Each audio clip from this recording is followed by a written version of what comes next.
नमस्कार दोस्तों, मैं ओपी शर्मा ब्रज एकेडमी की ऑनलाइन क्लास में आपका स्वागत करता हूं। जैसा कि आपका टॉपिक स्टार्ट हो गया था अर्थशास्त्र, इसके बारे में सबसे पहले अर्थशास्त्र का परिचय आया था और उसके बाद अगला जो टॉपिक आता है आपका वो टॉपिक आता है टैक्स। एक बार विगत वीडियो पर हल्की सी चर्चा कर लेते हैं। सबसे पहले अर्थशास्त्र की परिभाषा आई थी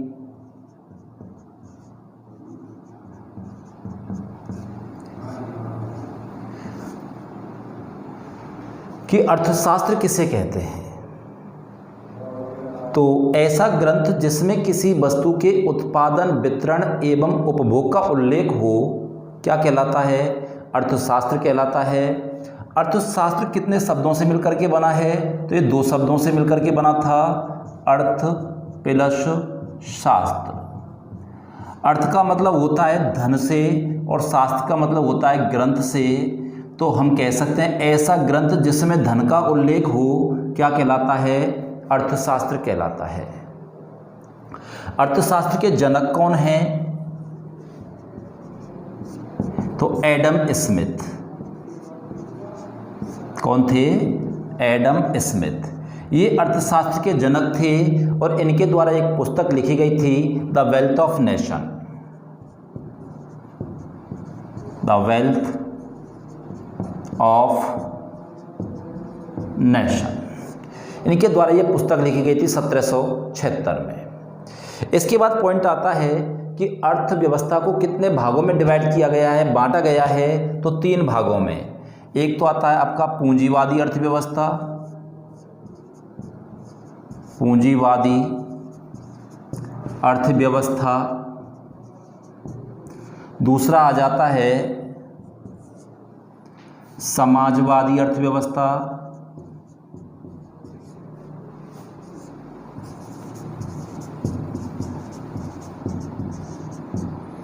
और तीसरा आ जाता है आपका मिश्रित अर्थव्यवस्था।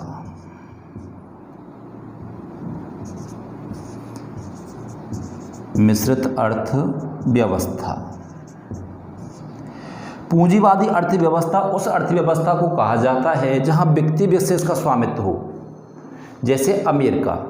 समाजवादी ऐसी अर्थव्यवस्था जिसमें किसी संस्था, दल या सरकार का स्वामित्व हो, समाजवादी अर्थव्यवस्था कहलाती है। और इन दोनों का जो कॉम्बो है उसे हम कहते हैं मिश्रित अर्थव्यवस्था, अर्थात ऐसी अर्थव्यवस्था जिसमें व्यक्ति विशेष के साथ साथ किसी संस्था, दल या सरकार का स्वामित्व हो क्या कहलाती है? तो मिश्रित अर्थव्यवस्था कहलाती है, जैसे भारत। इसके बाद फिर बात आई थी विकास दर के आधार पर।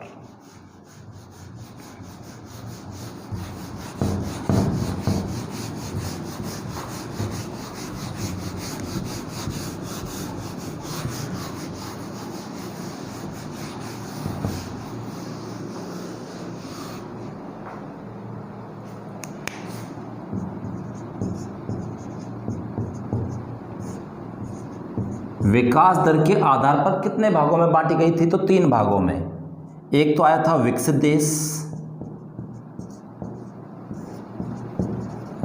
दूसरा आया था विकासशील देश,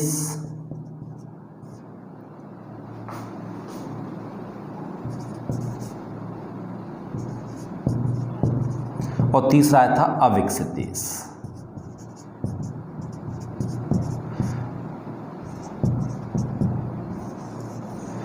तो विकास दर के आधार पर विकसित, विकासशील और अविकसित की अगर हम बात करते हैं,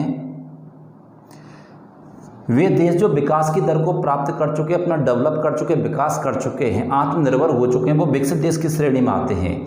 देशों की बात करते हैं, अमेरिका है, कनाडा है, फ्रांस है, जर्मनी है, जापान है, इटली है, ब्रिटेन है, ये आत्मनिर्भर देश हैं, तो ये विकसित देश की श्रेणी में हैं। वे देश जो विकास को निरंतर गतिशील हैं, जहाँ प्रति व्यक्ति वार्षिक आय $9,664 से कम और $6,742 से अधिक है। इसमें बताया था मैंने आपको $9,664 से अधिक, और जहां प्रति व्यक्ति वार्षिक आय $6,742 से कम है वो अविकसित देश हैं। विकसित देश की जो श्रेणी में आए थे वो भारत है, चीन है, पाकिस्तान, बांग्लादेश आ जाते हैं। अविकसित की बात करते तो युगांडा, रवांडा, नेपाल, भूटान आ जाते हैं। प्रश्न आ जाता है युगांडा, रवांडा, नेपाल, भूटान। अब इसके बाद पॉइंट आया था कुछ आर्थिक शब्दावलियों को लेकर के, जिसमें एक आया था आपका काला धन।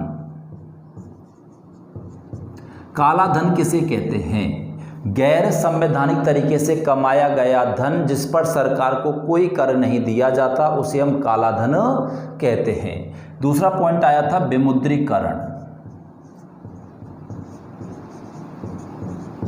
विमुद्रीकरण किसे कहते हैं?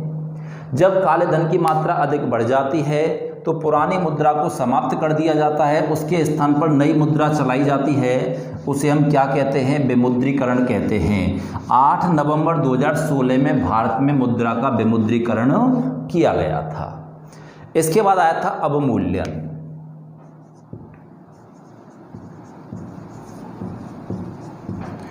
अंतर्राष्ट्रीय बाजार में जब किसी देश की मुद्रा जानबूझकर गिरा दी जाती है उसे मुद्रा का अवमूल्यन कहते हैं। जैसे डॉलर 70 की जगह अगर 80 रुपये का हो जाता है या 75-74 जो वर्तमान में चल रहा है उसके अकॉर्डिंग 85 का हो जाए तो इसका मतलब हमें को 10 रुपये ज़्यादा पे करने पड़े तो हमारी करेंसी डाउन है, वो अवमूल्यन कहलाता है। इसके बाद आया था आपका ATM, ऑटोमेटेड टेलर मशीन, जहां बिना बैंक अधिकारी के निश्चित मात्रा में निश्चित समय बाद जो राशि निकाली जाती है वो ATM कहलाता है। इसके बाद आया था मोबाइल बैंक।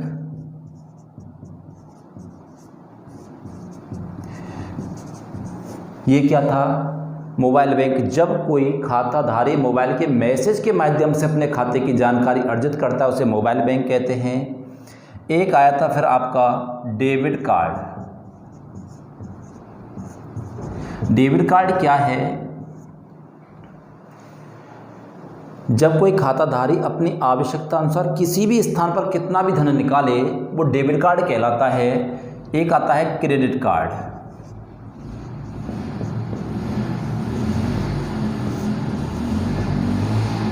अचल संपत्ति पर लिया गया ऋण जो निश्चित समय बाद हमें जमा कराना होता है उसे क्रेडिट कार्ड कहते हैं। जमीन के ऊपर, कृषि भूमि। इसके बाद आ जाता है आपका हार्ड करेंसी। ये हार्ड करेंसी क्या है? आवश्यकता अधिक पूर्ति कम। जैसे भारत में डॉलर कठिनाई से मिलता है तो डॉलर भारत में हार्ड करेंसी है, लेकिन भारत के रुपये की अगर हम बात करते हैं तो भारत में आसानी से मिल जाता है और वो भारत में क्या है? तो वो भारत में है सॉफ्ट करेंसी। इसके बाद आया था आपका कीमत। कीमत क्या होता है? वस्तु के बदले वस्तु प्रदान करना। एक आया था आपका मूल्य, वस्तु के बदले मुद्रा चुकाना। और एक आया था आपका मुद्रास्फीति और एक आया था मुद्रा संकुचन। जब वस्तु की कीमत बढ़ जाए और मुद्रा की कीमत घट जाए उसे मुद्रास्फीति कहते हैं। माना कि चीनी 40 रुपये की जगह अगर आ जाती है 50 रुपये की तो हमको 10 रुपये ज़्यादा पे करना पड़ा। चीनी महंगी हो गई है, वस्तु महंगी हो गई है तो वो मुद्रास्फीति है। अगर यहाँ चीनी सस्ती हो जाती है, 30 रुपये की 1 किलो आती है तो सस्ती हो गई है वस्तु। जब वस्तु सस्ती है तो मुद्रा महंगी है तो इसे हम कहते हैं मुद्रा का संकुचन। जब वस्तु की कीमत बढ़ जाए तो मुद्रास्फीति है और जब वस्तु की कीमत घट जाए तो मुद्रा संकुचन है। घटने का मतलब कम पे करना है और स्फीति का मतलब है हमें ज़्यादा पे करना है। इस टॉपिक पे अब तक बात हो चुकी थी पिछले वीडियो में। इसके बाद आपका अगला जो टॉपिक आता है वो टॉपिक आता है टैक्स।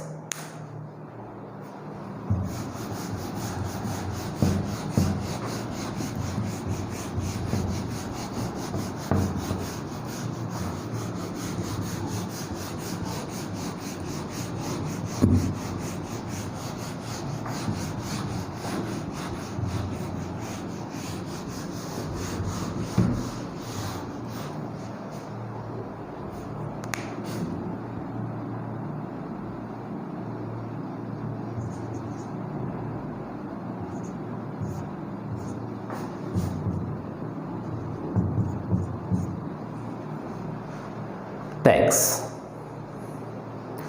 कर क्या होता है? सबसे पहली बात आती है हमारे सामने कि कर का मतलब क्या है, किसे कहते हैं कर, कैसे लगता है, क्या होता है, पता ही नहीं लगता हमें। आसान है।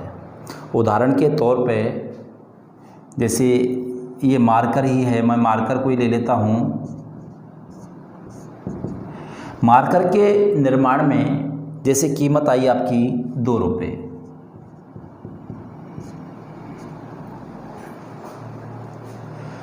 ये इसकी लागत है। इसके बाद जो श्रमिकों पे हमने पे किया है, काम करने वाले मजदूर हैं, उनके ऊपर मशीनरी है, बिजली का बिल है, ऐसी बहुत सारी चीज़ें हैं, उस पर हमने जो पे कर दिया वो 2 रुपये और कर दिया। इसके बाद ये कंपनी में निर्मित होने के बाद में दुकान के पास पहुंचा, थोक विक्रेता के पास पहुंचा, उसके बाद ये रिटेलर को पास पहुंच गया। तो जैसे मान के चलो 2 रुपये और इन्वेस्ट हो गया इस पर। कंपनी ने जब इसका निर्माण किया तो सरकार ने इसके ऊपर चार्ज लगा दिया और वो लगा दिया 2 रुपये। इस तरीके से अगर इसकी कीमत आ गई 8 रुपये, कितनी? 8 रुपये। ये निर्माण पर इन्वेस्ट है, जो इसमें सामग्री बस लगी है। ये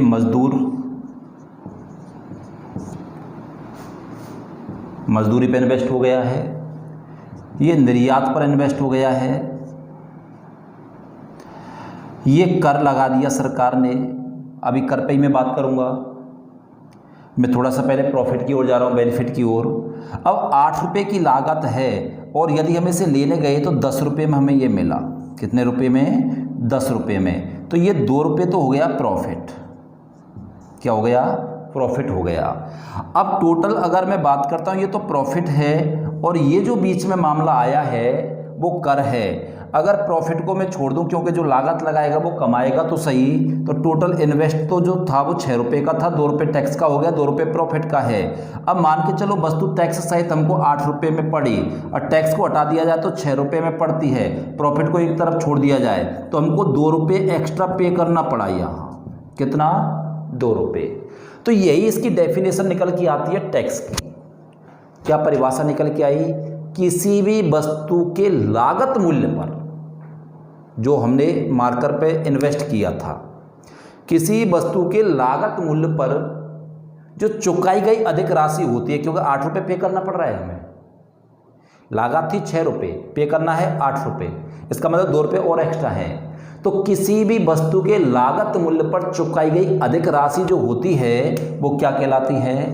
टैक्स कहलाती है, कर कहलाती है। मैं इसी ओर चल रहा था, तो सबसे पहले बात करते हैं टैक्स की।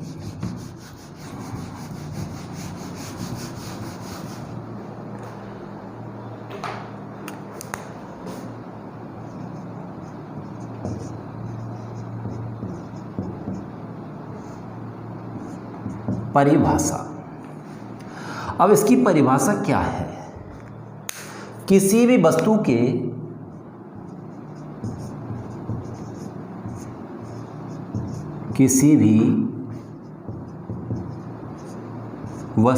के लागत मूल्य पर, किसी भी वस्तु के लागत मूल्य पर चुकाई गई राशि, किसी भी वस्तु के लागत मूल्य से अधिक, लागत मूल्य पर चुकाई गई राशि,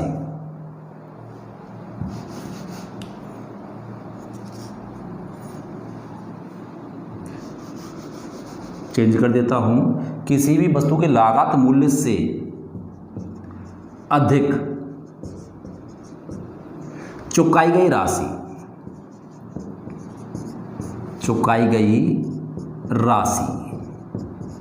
क्या कहलाती है? टैक्स कहलाता है। क्या कहलाता है? टैक्स कहलाता है। तो अर्थशास्त्र में पॉइंट आ जाता है, टैक्स टॉपिक है इसमें, जो दूसरा टॉपिक आपका आया है आज का। परिभाषा, किसी भी वस्तु के लागत मूल्य से अधिक, मैंने अभी बताया था मार्कर को, निर्माण में लागत आई 6 रुपये, 2 रुपये दिए सरकार को टैक्स, तो कंपनी को टोटल बना 8 रुपये में पड़ा। अब वो प्रॉफिट कमाएगा, वो एक अलग मामला है। तो किसी भी वस्तु के जो लागत मूल्य उससे जो अधिक राशि चुकाई जाती है, चुकाई गई राशि क्या कहलाती है? टैक्स कहलाती है। टैक्स की या कर की मैं बात करता हूं तो देश की, सबसे पहले देश के बारे में बात करें।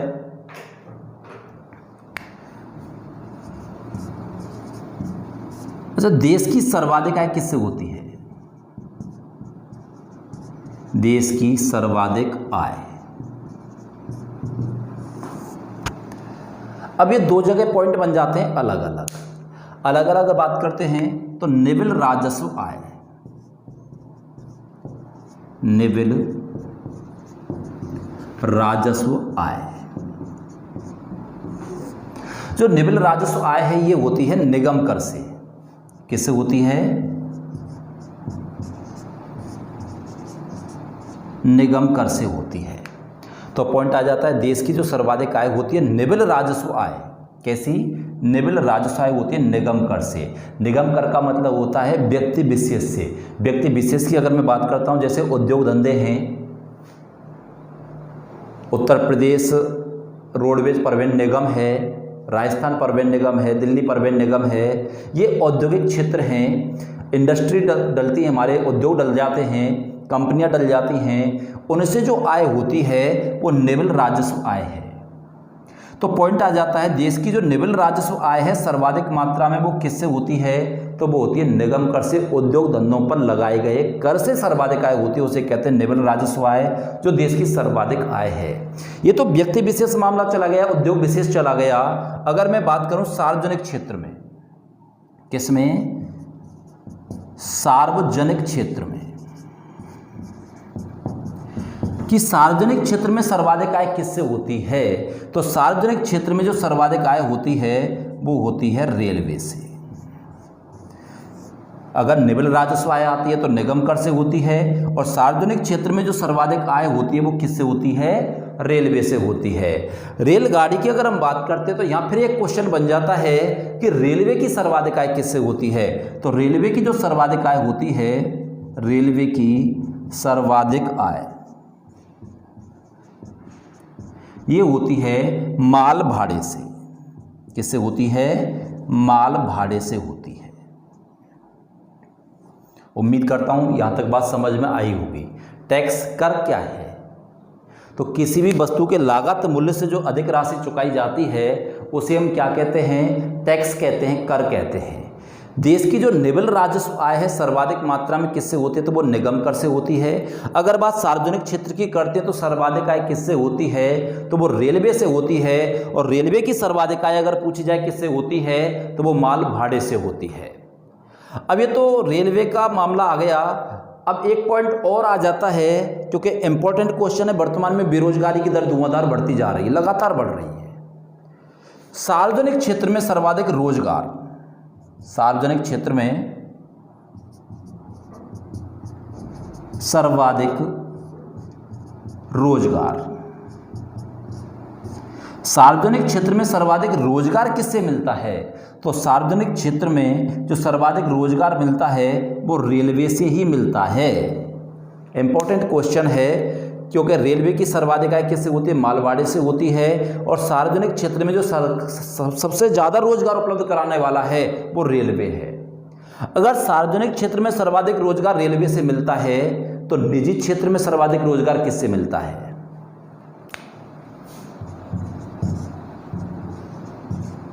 निजी क्षेत्र में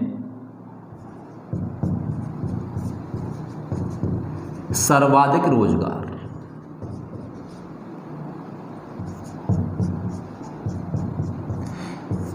तो निजी क्षेत्र में सर्वाधिक रोजगार कौन सा फैक्टर है जो हमको देता है? तो वो देता है सूती वस्त्र उद्योग। कौन सा? सूती वस्त्र उद्योग।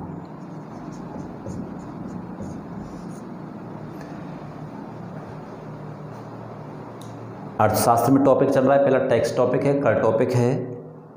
अगर पूछा जाए कर किसे कहते हैं तो किसी भी वस्तु के लागत मूल्य पर, लागत मूल्य से अधिक जो राशि चुकाई जाती है वो टैक्स कहलाती है। देश की निविल क्षेत्र में जो सर्वाधिक आय होती है वो किससे होती है? तो वो होती है निगम कर से। अगर पूछा जाए सार्वजनिक क्षेत्र में सर्वाधिक आय किससे होती है तो रेलवे से होती है।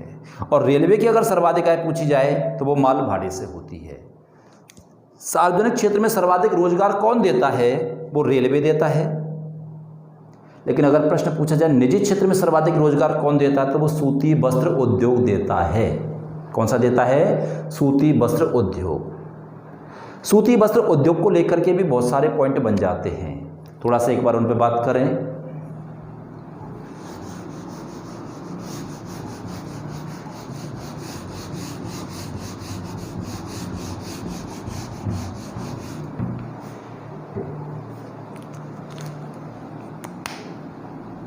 अब यहां तक ले लेते हैं,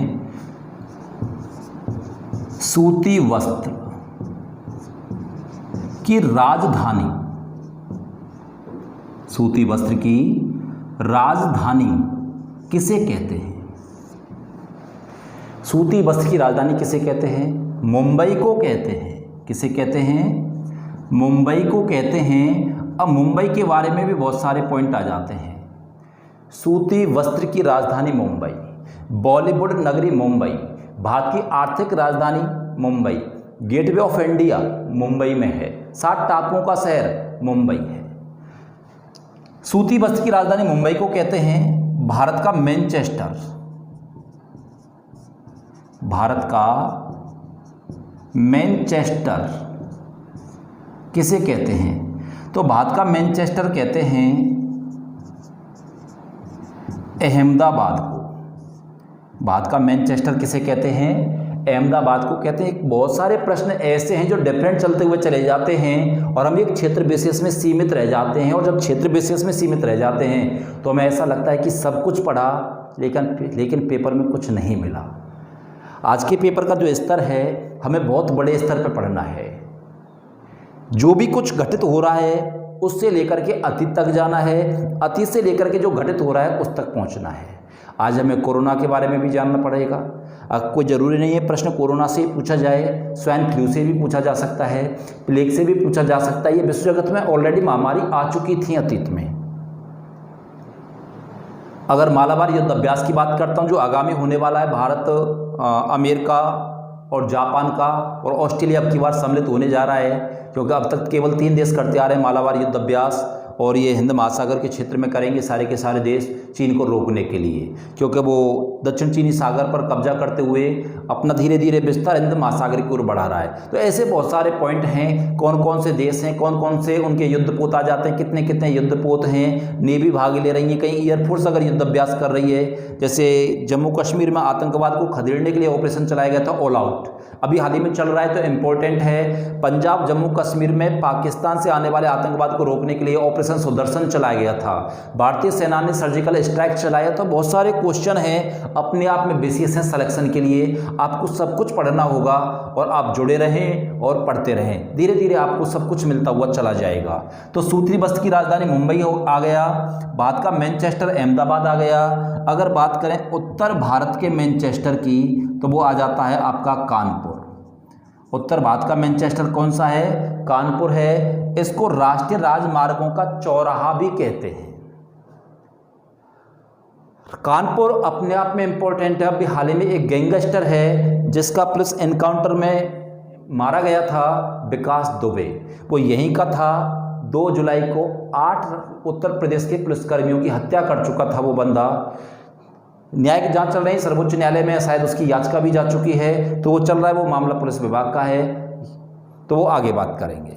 तो उत्तर भारत का मैनचेस्टर कानपुर हो गया। अगर बात करें दक्षिण भारत के मैनचेस्टर की, तो दक्षिण भारत का मैनचेस्टर कौन सा है? तो वो कोयम्बटूर। कौन सा है? कोयम्बटूर है, और ये तमिलनाडु में है। राजस्थान के मैनचेस्टर की बात करते हैं तो ये भीलवाड़ा आ जाता है। राजस्थान का मैनचेस्टर कौन सा है? भीलवाड़ा। और आधुनिक राजस्थान की बात करें, आधुनिक राजस्थान का जो मैनचेस्टर है उसका नाम क्या है? तो वो भिवाड़ी है। कौन सा है? भिवाड़ी। और भिवाड़ी कहाँ है? अलवर में है। कहाँ है? अलवर में। तो यहाँ से बहुत सारे पॉइंट बनते हुए चले जाते हैं। बात टैक्स की आई। सबसे पहले किसी भी वस्तु के लागत मूल्य से जो अधिक राशि चुकाई जाती है वो टैक्स कहलाती है, कर कहलाती है। देश की जो निविल राजस्व आय होती है वो निगम कर से होती है। सार्वजनिक क्षेत्र में सर्वाधिक आय रेलवे से होती है। रेलवे की सर्वाधिक आय माल भाड़े से होती है। किससे होती है? माल भाड़े से होती है। ये पॉइंट बनते हुए आपके लिए चले जाते हैं। इसके बाद फिर पॉइंट आ जाता है, अभी बात आई थी कि रेलवे सार्वजनिक क्षेत्र में सर्वाधिक रोजगार देता है, लेकिन निजी क्षेत्र में जो रोजगार देता है वो सूती वस्त्र उद्योग देता है। सूती वस्त्र उद्योग की बात करते हैं तो सूती वस्त्र की राजधानी मुंबई को कहते हैं। बाद का मैनचेस्टर अहमदाबाद को कहते हैं, क्योंकि यहाँ सर्वाधिक मात्रा में सूती मिलें हैं। बाद में लगाई गई थी सबसे पहले ब्रिटेन के विश्व में लगाई गई थी ब्रिटेन के मैनचेस्टर में, और बाद में लगाई गई थी अहमदाबाद में। उत्तर भारत का मैनचेस्टर कानपुर को कहा जाता है। दक्षिण भारत का कोयम्बटूर तमिलनाडु में है। राजस्थान का भीलवाड़ा को और आधुनिक राजस्थान का भिवाड़ी अलवर को कहा जाता है। यहाँ से एक पॉइंट और बनता है, बुनकरों का शहर। बुनकरों का शहर, बुनकरों का शहर कौन सा है? तो बुनकरों का शहर पानीपत है। कौन सा है? पानीपत। टैक्स की बात कर रहा था, देश की बात कर चुका था, अब थोड़ी सी राज्य के बारे में और बात कर लेते हैं।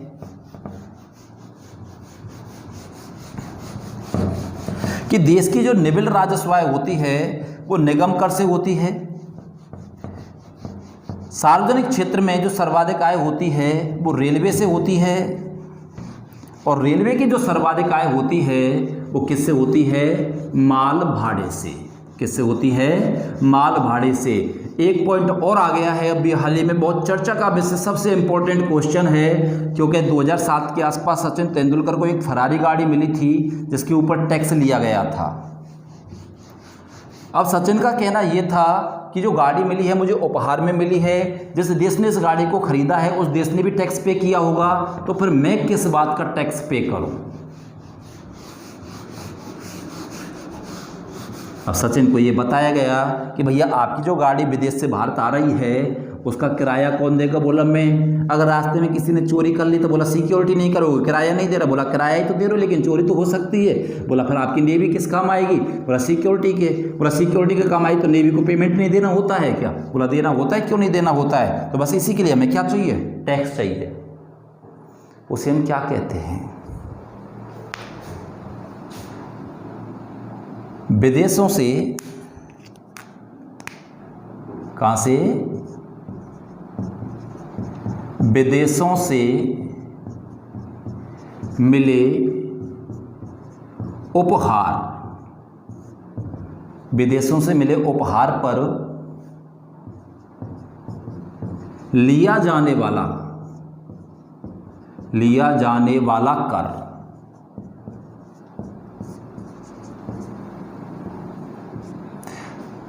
विदेशों से मिले उपहार पर लिया जाने वाला कर क्या कहलाता है? तो वो कहलाता है आपका कस्टम ड्यूटी कर। क्या कहलाता है?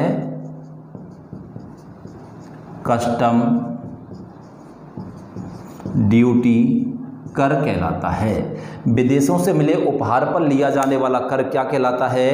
कस्टम ड्यूटी कर कहलाता है। आगे मैं बात कर रहा था राज्य सरकार की।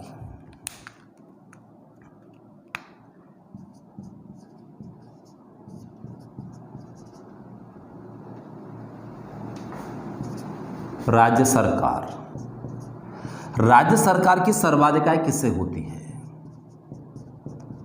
राज्य सरकार की सर्वाधिक आय, तो राज्य सरकार की जो सर्वाधिक आय होती है वो होती है बिक्री कर से। किससे होती है? बिक्री कर से। और दूसरा आ जाता है उत्पाद कर से।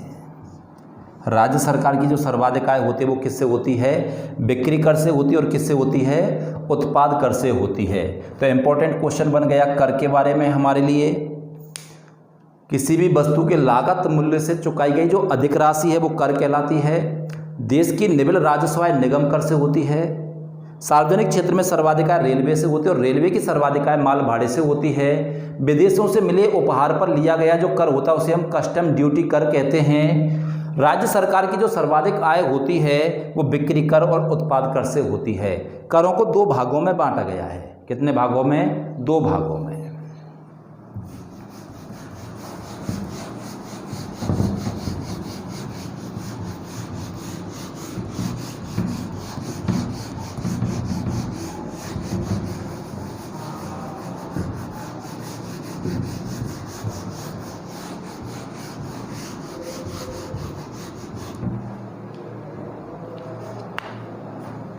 करों को कितने भागों में बांटा गया है?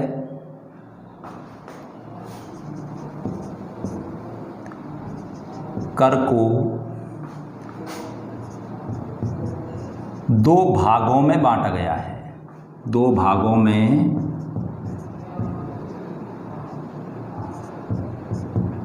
बांटा गया है। कर को कितने भागों में बांटा गया है? दो भागों में बांटा गया है। नंबर 1 आता है प्रत्यक्ष कर,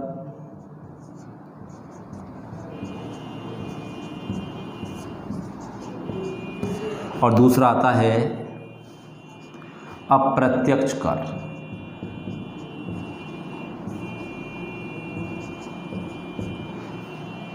कर को कितने भागों में डिवाइड किया गया है? दो भागों में, प्रत्यक्ष कर और अप्रत्यक्ष कर। टैक्स हमें याद नहीं रहते, इसके लिए थोड़ी सी ट्रिक बनाई है, हालांकि कुछ छूट जाते हैं ट्रिक में, लेकिन कोशिश है आपको आसानी से याद हो जाए और ज़्यादा से ज़्यादा आपके पास पहुँचे। सबसे पहले बात प्रत्यक्ष कर की करते हैं। प्रत्यक्ष कर, इसका सूत्र है उसने अभी मारा। तो बात आई थी टैक्स को कितने भागों में बांटा गया है? तो दो भागों में बांटा गया है, प्रत्यक्ष कर और अप्रत्यक्ष कर। अब सबसे पहले बात प्रत्यक्ष कर की करते हैं। सूत्र है उसने अभी मारा। उसे क्या आता है? उसे आता है उपहार कर। क्या आता है? उपहार कर। कैसा कर है? उपहार कर, प्रत्यक्ष कर है। सा से आता है संपत्ति कर। क्या आता है? संपत्ति कर। ना से आता है निगम कर।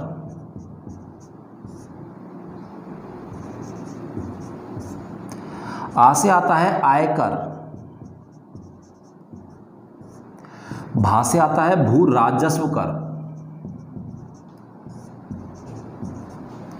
और मारा से आता है मृत्यु कर। क्या आता है? मृत्यु कर। तो प्रत्यक्ष कर के बारे में बात कर रहे थे। सूत्र आता है इसका उसने अभी मारा। उसे आता है उपहार कर। अगर पूछा जाए उपहार कर कैसा है तो अप्रत्यक्ष कर है। सा से पूछा जाए संपत्ति कर कैसा है तो प्रत्यक्ष कर है। निगम कर कैसा है? प्रत्यक्ष कर है। आयकर, हमारी 5 लाख से अधिक आय है तो उसके ऊपर टैक्स चला जाता है, सीधा सीधा पैसा कटेगा, पता रहता है हमें, तो आयकर है। भू राजस्व कर, जो हमारी कृषि भूमि है उस पर सरकार को राजस्व के नाम पे हमें कुछ पैसा देना होता है, उसे भू राजस्व कर कहते हैं। और मृत्यु कर, ये कई बार हमारे दिमाग में प्रश्न करता है कि मरने के बाद कैसा कर है। तो उसके लिए छोटी सी एक कहानी बता देता हूँ, ज़्यादा लंबी रामायण में नहीं जाता मैं, क्योंकि मेरा सीधा सिद्धांत है कंसेप्ट के अकॉर्डिंग चले। राजा हरिश्चंद्र की पत्नी होती है तारावती और पुत्र होता है रोहतास। राजा हरिश्चंद्र की आर्थिक स्थिति खराब हो जाती है, उन्हें बेच देता है एक ब्राह्मण के लिए और खुद अपने आप को कालूभंगी के लिए समर्पित कर देता है। रोहितास का जब निधन हो जाता है, हरिश्चंद्र का जो पुत्र था, जब तारावती उसे शमशान में लेके जाती है तो राजा हरिश्चंद्र कहता है कि आप इसके एवज में क्या दोगे? तो तारावती कहती है कि मैं स्वामी आपकी पत्नी हूँ। बोला ये बात सही है, लेकिन आप ब्राह्मण के यहाँ रहते हो और मैं किसी दूसरे व्यक्ति यानी कि कालूभंगी जो धर्मराज का अवतार होता है, मैं उनके यहाँ नौकरी करता हूँ। ये नहीं बताया था क्योंकि उनको नहीं पता था, और उनके लिए मैं क्या जाके बताऊंगा, क्या जवाब दूंगा? तो बोला स्वामी मैं क्या करूं, आप मेरा मार्गदर्शन करें। बोला आप अपनी साड़ी का पल्लू फाड़ के दें। यही कर आता है आपका मृत्यु कर, जो मरने के बाद आदमी को कफन ओढ़ाया जाता है। तो प्रत्यक्ष कर के बारे में बात करते हैं तो ये डायरेक्ट वे में हमसे लिया जाता है, वो प्रत्यक्ष कर है। और सूत्र बताया था मैंने आपको, उसने अभी मारा।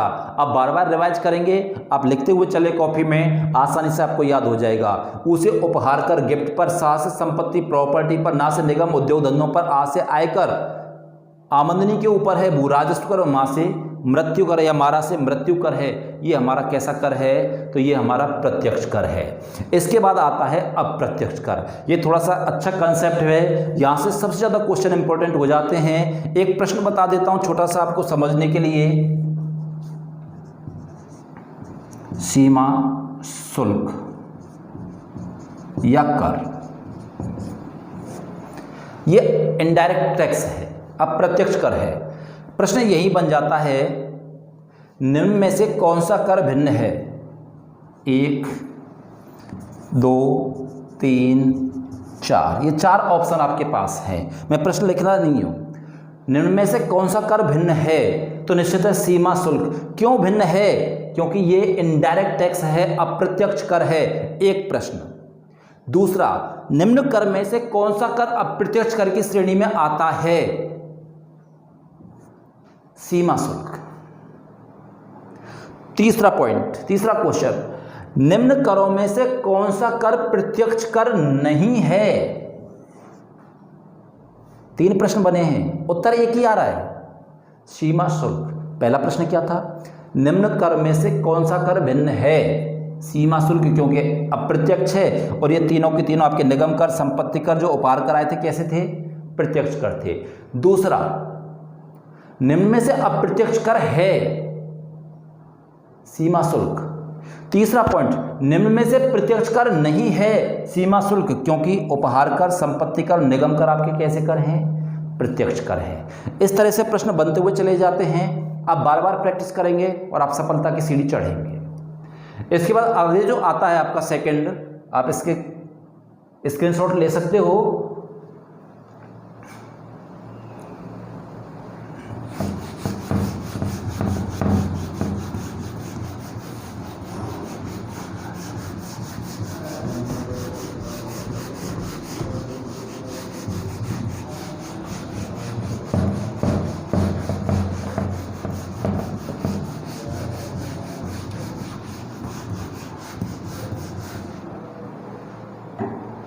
अब इसके बाद आ जाता है आपका अप्रत्यक्ष कर के बाद में, प्रत्यक्ष कर के बाद में अप्रत्यक्ष कर।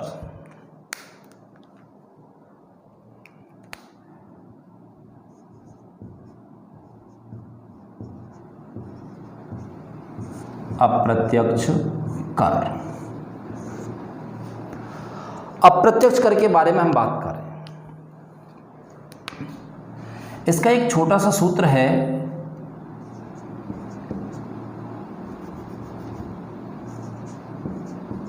वस्ताव। अप्रत्यक्ष कर का जो सूत्र है वो छोटा सा सूत्र है, वस्ताव। वहां से आता है विक्री कर।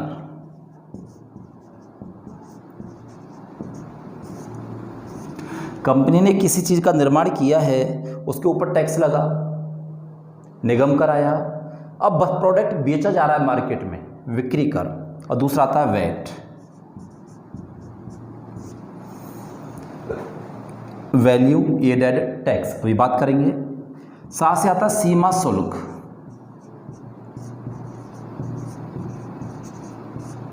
ता से आता तटकर, और ऊ से आता है उत्तराधिकारी कर। उत्तराधिकारी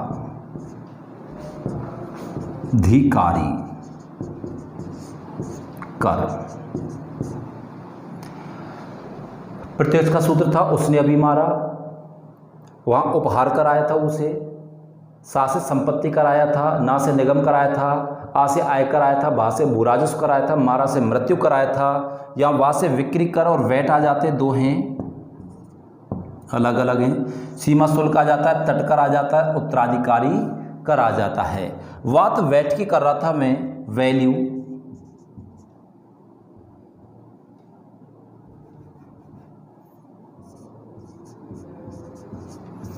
एडेड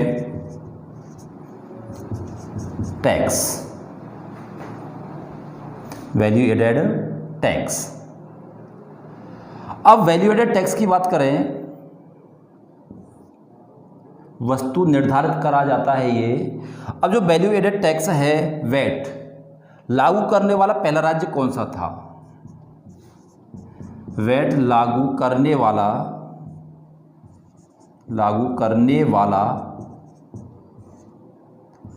पहला राज्य, वैट लागू करने वाला पहला राज्य कौन सा था? तो वैट लागू करने वाला पहला राज्य था आपका हरियाणा। हरियाणा ने वैट को कब लागू किया था? 1 अप्रैल 2003। वैट लागू करने वाला प्रथम राज्य कौन सा है? तो वो हरियाणा था, 1 अप्रैल 2003। संपूर्ण भारत में कब लागू किया गया था? 1 अप्रैल 2005। और यूपी पुलिस के पेपर में पूछा गया था उत्तर प्रदेश ने, और या मैं कहूं कि अंतिम राज्य कौन सा है, तो अंतिम राज्य हमारा उत्तर प्रदेश है, 1 अप्रैल 2009। तो पॉइंट आ जाता है अप्रत्यक्ष कर का सूत्र क्या है? बस्ताऊ, वहाँ से बिक्री कर और वैट आ जाते हैं, ता से सीमा शुल्क आ जाता है, ता से तटकर आ जाता है, ऊ से उत्तराधिकारी कर आ जाता है। जो वैट है, वैल्यू एडेड टैक्स है, वस्तु निर्धारित जो कर है आपका, वैट लागू करने वाला देश का पहला राज्य कौन सा था? वो हरियाणा है। 1 अप्रैल 2003 में राजस्थान पुलिस में पूछा गया क्वेश्चन था ये। भारत में कब लागू किया गया है? 1 अप्रैल 2005 में। और उत्तर प्रदेश पुलिस में, यूपी पुलिस में पूछा गया था अंतिम राज्य कौन सा है, तो वो उत्तर प्रदेश है, जिसने 1 अप्रैल 2009 में वैट को लागू किया था। अब इंपॉर्टेंट क्वेश्चन है, वर्तमान में वैट को किसके साथ जोड़ा गया है?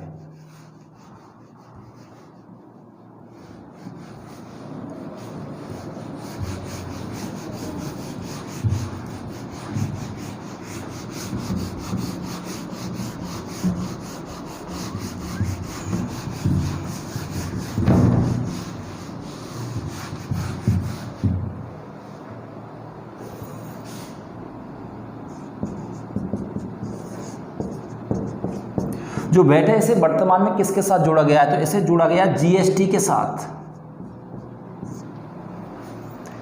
जीएसटी का पूरा नाम क्या है? Goods and service tax. पूरा नाम क्या है? Goods and service tax. Hindi में बात करें, वस्तु एवं सेवा कर। वैट का पूरा नाम क्या था? वैल्यू एडेड टैक्स था। और जीएसटी का पूरा नाम है goods and service tax. VAT को वर्तमान में जीएसटी के साथ जोड़ा गया है, और जीएसटी का पूरा नाम है गुड्स एंड सर्विस टैक्स। वस्तु एवं सेवा कर जीएसटी को किस संविधान संशोधन के तहत भारत में लागू हुआ? 122वां संविधान संशोधन। संविधान में 122वां संशोधन हुआ था। जब संविधान में 122वां संविधान संशोधन हुआ था 2017 में,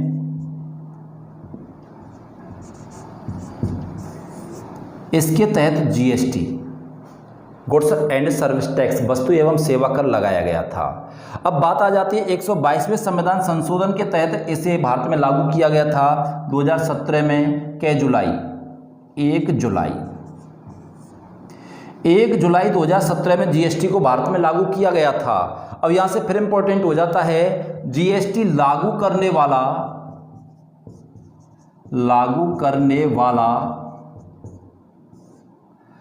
पहला राज्य कौन सा था? जीएसटी लागू करने वाला पहला राज्य कौन सा था? तो जीएसटी लागू करने वाला जो पहला राज्य था वो था असम। जीएसटी लागू करने वाला जो पहला राज्य था वो कौन सा था? असम था। और जीएसटी लागू करने वाला अंतिम राज्य, जीएसटी लागू करने वाला अंतिम राज्य कौन सा था? J&K, जम्मू और कश्मीर। जम्मू कश्मीर वर्तमान में क्या है? क्षेत्रफल की दृष्टि से सबसे बड़ा केंद्र शासित प्रदेश है। क्या है? सबसे बड़ा केंद्र शासित प्रदेश है। क्या? जम्मू कश्मीर। तो जम्मू कश्मीर और लद्दाख, जम्मू कश्मीर को 2 केंद्र शासित प्रदेशों में डिवाइड कर दिया था, जम्मू कश्मीर और लद्दाख। तो पॉइंट आ जाता है, वैट को वर्तमान में किसके साथ जोड़ा गया था? या मैं 2017 की बात करता हूँ। 122वें संविधान संशोधन जब हुआ था तो जीएसटी को लागू किया गया था, जिसके साथ क्या जोड़ दिया था? वैट। जीएसटी का पूरा नाम क्या है? तो गुड्स एंड सर्विस टैक्स है, वस्तु एवं सेवा कर। जीएसटी को भारत में कब लागू किया गया था? तो 1 जुलाई 2017 में। कौन से संविधान संशोधन के तहत? तो 122वें संविधान संशोधन के तहत। जीएसटी लागू करने वाला पहला राज्य कौन सा है? तो असम है। और अंतिम राज्य कौन सा था? तो वो जम्मू कश्मीर था। जम्मू कश्मीर वर्तमान में क्षेत्रफल की दृष्टि से सबसे बड़ा केंद्र शासित प्रदेश भी है। यहीं से फिर एक क्वेश्चन इंपॉर्टेंट हो जाता है कि जीएसटी लागू करने वाला पहला राज्य असम, अंतिम राज्य जम्मू कश्मीर, तो जीएसटी लागू करने वाला पहला देश, जीएसटी लागू करने वाला पहला देश कौन सा था? तो जीएसटी लागू करने वाला जो पहला देश था वो फ्रांस था। और फ्रांस ने जीएसटी को कब लागू किया था? 1954 में लागू किया था। किस देश ने? फ्रांस ने क्या लागू किया था? जीएसटी को लागू किया था, पहला देश बना था। तो जीएसटी लागू करने वाला अगर पहला देश फ्रांस है तो फिर भारत कौन सा देश था? तो भारत जीएसटी लागू करने वाला 161वां देश बना। कौन सा बना था? 161वां देश बना था जीएसटी लागू करने वाला भारत। यहाँ तक लगभग हम सभी जानते हैं, लेकिन 2017 में एक घटनाक्रम ऐसा और हुआ था जिसके बारे में जानकारी नहीं मिलती है। जीएसटी लागू करने वाला पहला देश फ्रांस हो गया, जीएसटी लागू करने वाला भारत 161वां देश बना था। और इसी समय जीएसटी को समाप्त करने वाला, जीएसटी को समाप्त करने वाला पहला देश कौन सा था? तो इस समय जीएसटी को समाप्त करने वाला जो पहला देश था वो देश था मलेशिया। जीएसटी को समाप्त करने वाला विश्व का पहला देश कौन सा है? मलेशिया है। ये बात टैक्स को लेकर के आई। कर, किसी भी वस्तु के लागत मूल्य से अधिक चुकाई गई राशि टैक्स कहलाती, कर कहलाती है। देश की निवल राजस्व आय निगम कर से होती है सर्वाधिक मात्रा में, और सार्वजनिक क्षेत्र में रेलवे से होती है। रेलवे की सर्वाधिक आय माल भाड़े से होती है। विदेशों से मिले उपहार पर लिया गया कर कस्टम ड्यूटी कर कहलाता है। राज्य सरकार की सर्वाधिक आय बिक्री कर उत्पाद कर से होती है। और करों को कितने भागों में? 2 भागों में, प्रत्यक्ष कर और अप्रत्यक्ष कर।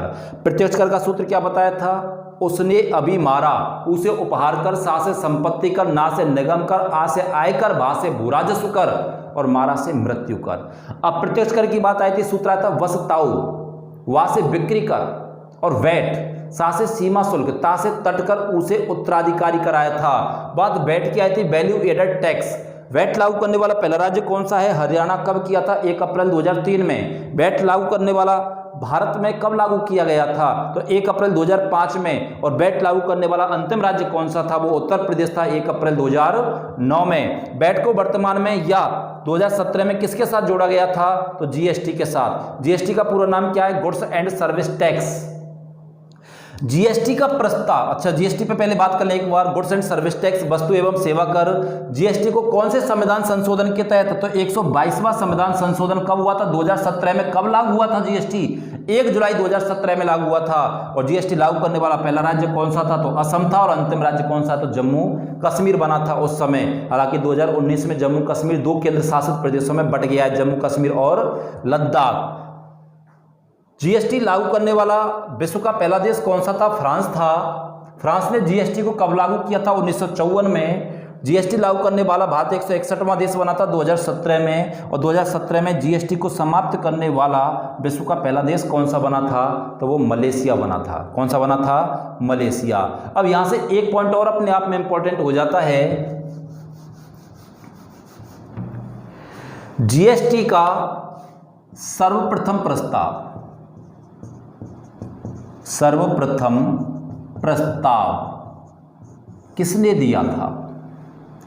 जीएसटी का जो सर्वप्रथम प्रस्ताव दिया था वो 2012 में दिया गया था। और 2012 में किसने दिया था? विजय केलकर ने। किसने दिया था? विजय केलकर। जो विजय केलकर हैं ये 13वें वित्त आयोग के अध्यक्ष थे। किसके? 13वें वित्त आयोग के अध्यक्ष थे। कौन? विजय केलकर। तो पॉइंट आ जाता है अपने आप में। थोड़ा सा यहां बात कर लेते हैं।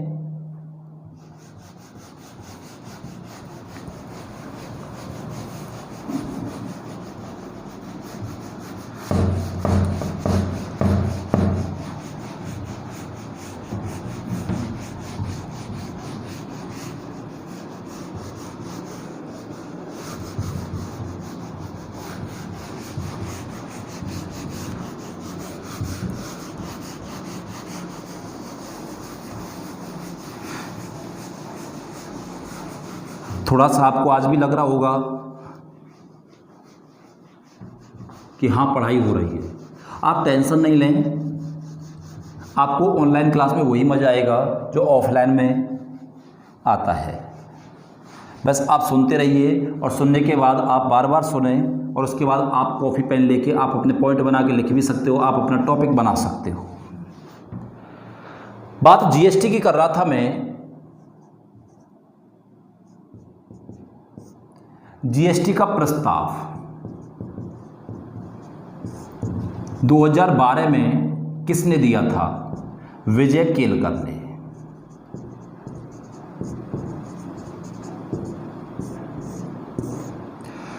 अब यहां भी अपने आप में इंपॉर्टेंट आ जाता है कि जीएसटी का प्रस्ताव पहली बार कब दिया गया? 2012 में। किसने दिया था? विजय केलकर ने। विजय केलकर 13वें वित्त आयोग के अध्यक्ष थे।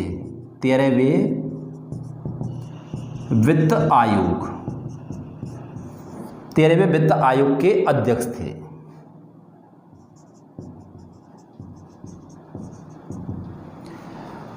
विजय केलकर का कार्यकाल जो था वो 2010 से 2015 तक था। इनका कार्यकाल कब से कब तक था? 2010 से 2015 तक। अगर विजय केलकर 13वें वित्त आयोग के अध्यक्ष थे तो 14वें वित्त आयोग के अध्यक्ष कौन थे? वाई.वी. रेड्डी। और वर्तमान में अगर मैं बात करता हूं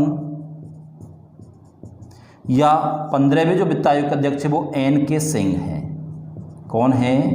एन.के. सिंह। एग्जाम में पूछा गया था प्रथम वित्त आयोग के अध्यक्ष,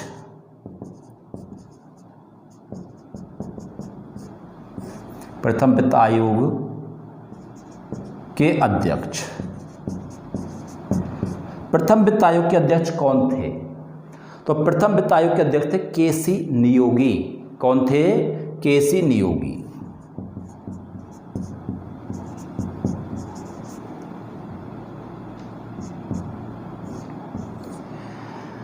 तो वित्त आयोग की स्थापना कब हुई? 26 नवंबर 1951। इसकी स्थापना कब हुई थी? 26 नवंबर 1951 में हुई थी। काम क्या है वित्त आयोग का? कार्य, योजना हो, कोई परियोजना हो, इनके लिए धन मंजूर करना, धन मंजूर करना किसका काम है? तो वो आ जाता है आपका वित्त आयोग का। तो पॉइंट आ जाता है। अब इसके साथ एक टॉपिक बढ़ गया आपका वित्त आयोग। वित्त आयोग की स्थापना कब हुई? तो 26 नवंबर 1951 में। वित्त आयोग के प्रथम अध्यक्ष कौन थे? के.सी. नियोगी थे। वित्त आयोग कितना सदस्यीय आयोग है? तो ये 5 सदस्यीय आयोग है। कितना? 5 सदस्यीय। इसका एक अध्यक्ष होता है, एक उपाध्यक्ष होता है, 3 सदस्य और होते हैं। वित्त आयोग के अध्यक्ष और सदस्यों की नियुक्ति कौन करता है? राष्ट्रपति करता है। अध्यक्ष का कार्यकाल कितना होता है? 6 वर्ष या 65 वर्ष, जो भी 5 वर्ष या 65 वर्ष जो भी पहले, तो ये कार्य आ जाते हैं इनके। तो पॉइंट आ जाता है वित्त आयोग को लेकर के। तो वित्त आयोग के प्रथम अध्यक्ष कौन थे? के.सी. नियोगी थे। वर्तमान में कौन है? तो एन.के. सिंह हैं। 13 वित्त आयोग के किस अध्यक्ष ने जीएसटी का प्रस्ताव दिया था? तो विजय केलकर ने। और विजय केलकर 13वें वित्त आयोग के अध्यक्ष थे। कौन से? 13वें वित्त आयोग के अध्यक्ष थे। बात प्रत्यक्ष और अप्रत्यक्ष कर की आ गई। इसके बाद में फिर कर को 2 भागों में बांटा गया है। कितने भागों में? 2 भागों में।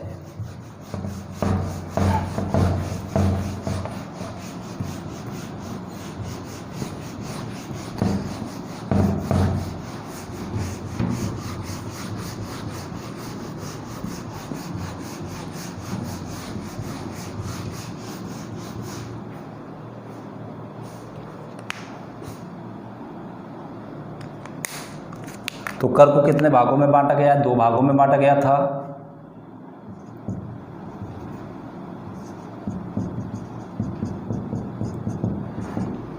एक तो आया था आपका प्रत्यक्ष कर,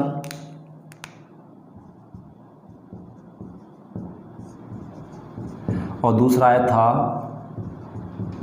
अप्रत्यक्ष कर। अब इसके बाद फिर कर को 2 भागों में बांटा गया है।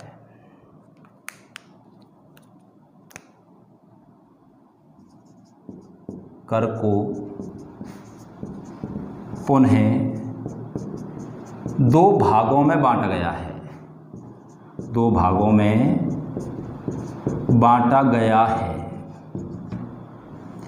अब कर को पुनः दो भागों में बांटा गया है तो वो कौन कौन से कर हैं, तो वो आ जाते हैं हमारे केंद्र सरकार के कर,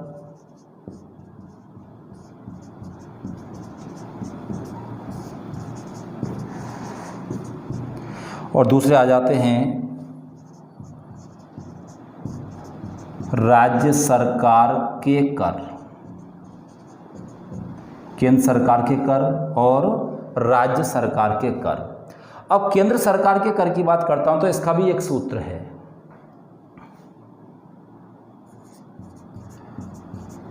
उससे धन आया। उसका सूत्र था उसने अभी मारा, और यहां सूत्र है उससे धन आया। उसे क्या आता है,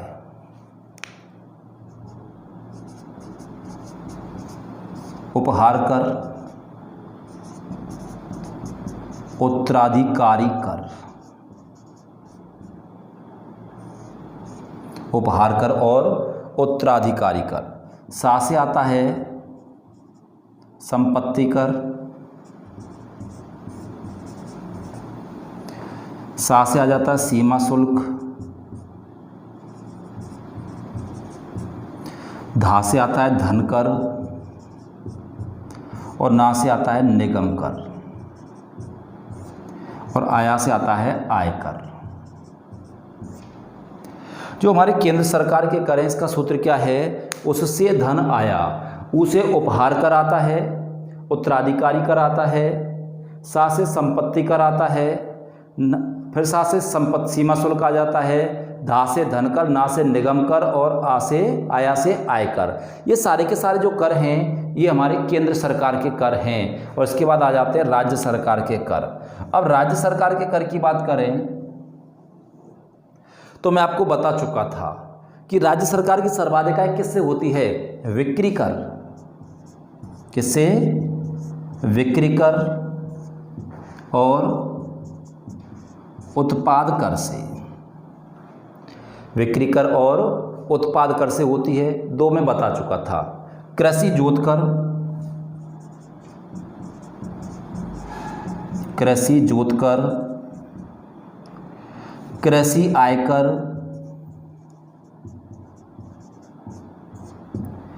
मोटर वाहन कर,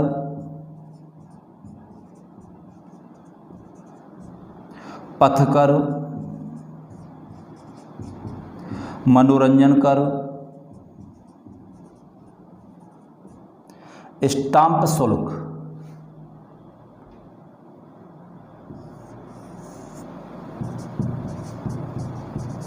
स्टाम्प शुल्क। ये सारे के सारे जो कर हैं वो राज्य सरकार के कर हैं। तो कर छोटा सा कंसेप्ट है लेकिन बहुत बड़ा टॉपिक है, बहुत ज़्यादा प्रश्न पूछ लिए जाते हैं। वहाँ प्रत्यक्ष अप्रत्यक्ष में डिफरेंट पूछा जाए तो आपको दोनों बातें याद रहना चाहिए। अगर इनमें से पूछ लिया जाए कृषि जोत कर, पथ कर, मनोरंजन कर, सीमा शुल्क, इनमें से कौन सा भिन्न है, तो वही प्रक्रिया है, सेम सीमा शुल्क भिन्न है, क्योंकि ये केंद्र सरकार का कर और ये बचे कुछ किसके हैं, राज्य सरकार के। अब एक चीज़ यहाँ समझने की आ जाती है, अप्रत्यक्ष कर यहाँ भी मिल सकता है, यहाँ भी मिल सकता है, प्रत्यक्ष कर यहाँ भी मिल सकता है और यहाँ भी मिल सकता है। केंद्र सरकार के कर आपको अप्रत्यक्ष और प्रत्यक्ष में भी मिल सकते हैं और राज्य सरकार के भी प्रत्यक्ष और अप्रत्यक्ष में मिल सकते हैं। ये आपस में ये दोनों वहाँ मिल सकते हैं किसी में भी, और उन दोनों में ये दोनों किसी भी में मिल सकते हैं। इन दोनों में डिफरेंट करना है, उन दोनों में डिफरेंट करना है। तो केंद्र सरकार के करों की बात करते हैं तो सूत्र क्या आ जाता है, उससे धन आया, उसे उपहार कर उत्तराधिकारी कर आया, सा से संपत्ति कर, सा से सीमा शुल्क आया, धा से धन कर, ना से निगम कर आया, और आया से आयकर आया। राज्य सरकार के करों की बात करता हूं तो बिक्री कर, उत्पाद कर, कृषि जोत कर, कृषि आयकर, मोटर वाहन कर, पथ कर, मनोरंजन कर, स्टाम्प शुल्क। स्टाम्प को जानते हैं, हो सकता है आपको मनोरंजन समझ में नहीं है, बोले मनोरंजन पर टैक्स कैसे होता है। हम कोई भी प्रोग्राम देखते हैं, किसी भी मूवी की या किसी सीरियल की शूटिंग मुंबई में होती है, जो हम देखते हैं उसका हमें टैक्स पे करना होता है। मूवी देखने के लिए गए, टिकट लिया, टिकट में हमें टैक्स देना पड़ रहा है। क्योंकि कैसे देना पड़ रहा है? क्योंकि जो पिक्चर हॉल हैं उन व्यक्तियों को टैक्स पे करना होता है, तो वो कहीं ना कहीं इनडायरेक्ट वे में हमसे लेते हैं पैसा बढ़ा करके और वो पे करते हैं। तो ये मनोरंजन पर कर है। पथ कर, रोड टैक्स हम देते हैं वाहन जब लेते हैं कभी भी। कृषि आयकर, कृषि पे कैसे कर हो गया? फसल का जो उत्पादन होता है जब उसे हम बेचते हैं तो उस पर भी टैक्स लिया जाता है। तोल के नाम पे लिया जाता है, आड़त के नाम पे लिया जाता है। कृषि जोत कर, जैसे पेट्रोलियम उत्पादन की कीमतें बढ़ जाती हैं, डीजल पेट्रोल की, तो खेतों पर जब जुताई होती है तो उसके ऊपर भी पैसा बढ़ा दिया जाता है। पेट्रोल जहाँ से लिया जाता है, पेट्रोल पंप वाले टैक्स देते हैं इनकम के आधार पर, तो वो कहीं ना कहीं कृषि जोत कर के नाम पे आता है। उत्पाद कर, किसी भी वस्तु का जो उत्पादन करते हैं उनके ऊपर टैक्स होता है। कई वस्तुएं आ जाती हैं। बिक्री कर मैं बता ही चुका था। स्टाम्प शुल्क, जब हम कचहरी में या कोर्ट में जाते हैं वहाँ से जब हम स्टाम्प लेते हैं तो उसके ऊपर हमको 10 रुपये एक्स्ट्रा पे करना होता है। पोस्टल ऑर्डर पर पे करना होता है, वो स्टाम्प शुल्क के नाम पर आता है। तो ये कंप्लीट कंसेप्ट था आपका कर के रूप में, और मैं उम्मीद करता हूँ आपको पूरी तरह समझ में आया होगा। आप स्क्रीनशॉट ले लिया करें, आप अपने कमेंट भी डाला करें जिससे मुझे पता रहे। आपकी कोई समस्या है वो पूछा करें। नमस्कार। अगले वीडियो में आगे बात करेंगे अगले टॉपिक पर। Thank you so much.